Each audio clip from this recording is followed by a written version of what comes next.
Now, let us discuss sound waves.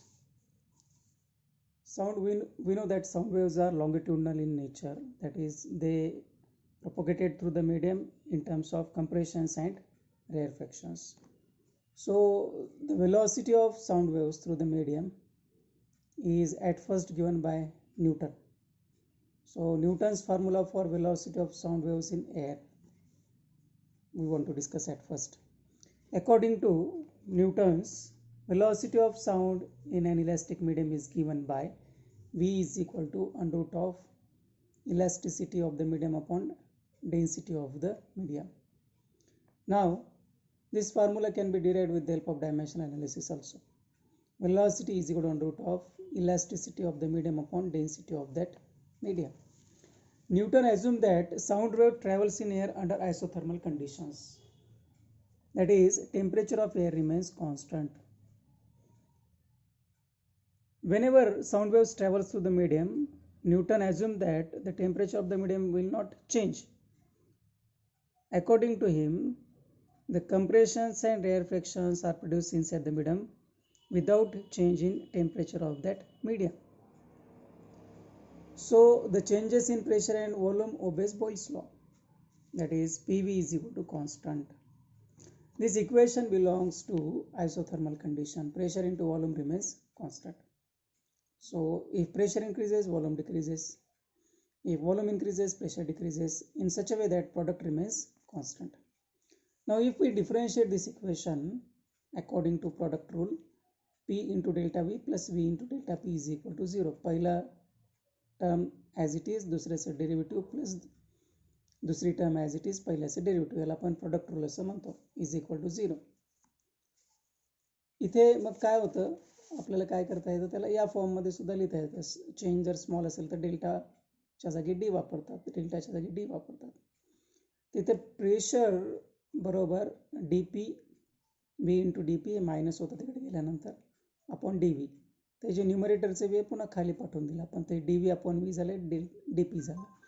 हे change in pressure झालं आहे आणि हे change in volume per into original volume झालं. चेंज इन प्रेशर म्हणजेच काय, व्हॉल्यूम स्ट्रेस, आणि change in volume per into original volume म्हणजेच काय, व्हॉल्यूम स्ट्रेन. तर हे जे इलॅस्टिसिटी आहे हे बल्क मॉड्युलस आहे किंवा व्हॉल्यूम इलॅस्टिसिटी आहे. आणि व्हॉल्यूम इलॅस्टिसिटी किंवा आयसोथर्मल इलॅस्टिसिटीसाठी इक्वेशनमध्ये काय मिळालं आपल्याला, प्रेशर बरोबर volume elasticity. So instead of elasticity we can put pressure. So equation 1 becomes V is equal to under root of atmospheric pressure upon density of air.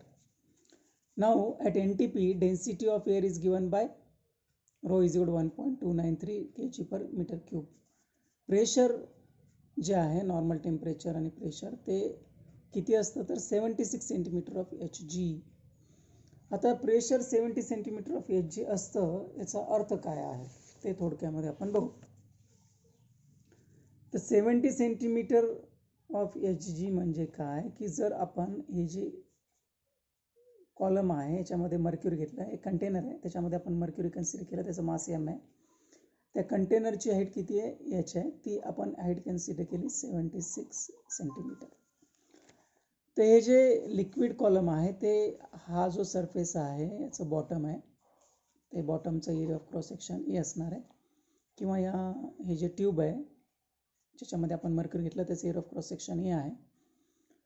तर या बॉटमवर किती प्रेशर एक्झर्ट करतं लिक्विड कॉलमचं जे वेट आहे, तर ते आपण कसं घेतो, प्रेशर बरोबर फोर्स अपॉन एरिया.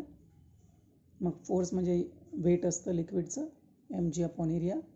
मासला व्हॉल्यूम इंटू डेन्सिटी करता येतं, आणि व्हॉल्यूमसाठी आपल्याला काय कन्सिडर करता येतं, एच इंटू ए. सिलेंड्रिकल झालं ना हे, area of cross section into H, H म्हणजेच व्हॉल्यूम. तर मग इथे काय लिहिलं व्हॉल्यूमसाठी, ए इंटू एच, रो इंटू जी, ए कॅन्सल. तो प्रेशर म्हणजे काय झालं मग, एच रो जी. तर ॲटमॉस्फेरिक प्रेशर किती असतं, 76 सेंटीमीटर ऑफ एच जी. म्हणजे 70 सेंटीमीटर मर्क्युरीची हाईट जर घेतली तर त्याने इथे जे क्रिएट केलेलं प्रेशर आहे ते झालं 1 ॲटमॉस्फेरिक प्रेशर. मग इथे याच्यामध्ये आपल्याला काय करता येतं, P is equal to 76 into 10 raised to minus 2. Density जे आहे 13,600 kg per meter cube. आणि हे जे जी आहे ते किती आहे 9.8 न्यूटन पर मीटर स्क्वेअर. याला पास्कलसुद्धा आपण म्हणू शकतो. तर ही जी व्हॅल्यू आहे ती किती येते, ती व्हॅल्यू येते 1.013 into 10⁵ newton per metre square. आता प्रेशरची व्हॅल्यू आणि डेन्सिटीची व्हॅल्यू पुटअप केल्यानंतर वेलॉसिटी मिळाली 280 मीटर पर सेकंड. पण प्रॅक्टिकली ही जी व्हॅल्यू आपल्याला मिळते it is nearly 16% less than the true value of velocity of sound. True value किती आहे 332 metre per second at normal temperature and pressure. So this formula is not valid for to find the velocity of sound in air. So instead of this formula, Laplaces give correction for the velocity of sound in air. According to Laplace, compression and rarefactions are adiabatic in nature. Newton काय म्हणला होता, isothermal आहे, हा म्हणला adiabatic आहे and not isothermal. This is Laplace's correction in Newton's formula. Newton's फॉर्म्युलामध्ये त्यांनी ते करेक्शन केलं. लाप्लासनी दोन महत्त्वाच्या कंडिशन दिल्या. Laplace give following 2 reasons for adiabatic nature. When sound waves travels in air, the changes in volume and pressure takes place rapidly. जेव्हा sound waves pass होतात मीडियममधून तर ते कंप्रेशन, रेअरफॅक्शन्स जे आहे किंवा प्रेशर जे आहे ते खूप फास्ट तिथे चेंज होत असतं. आणि air or gas is a bad conductor of heat. म्हणजे सडन जे हीट आहे ते सराउंडिंगला देणे आणि घेणे हे पॉसिबल नाही आहे एअरला, कारण की ते बॅड कंडक्टर ऑफ हीट आहे.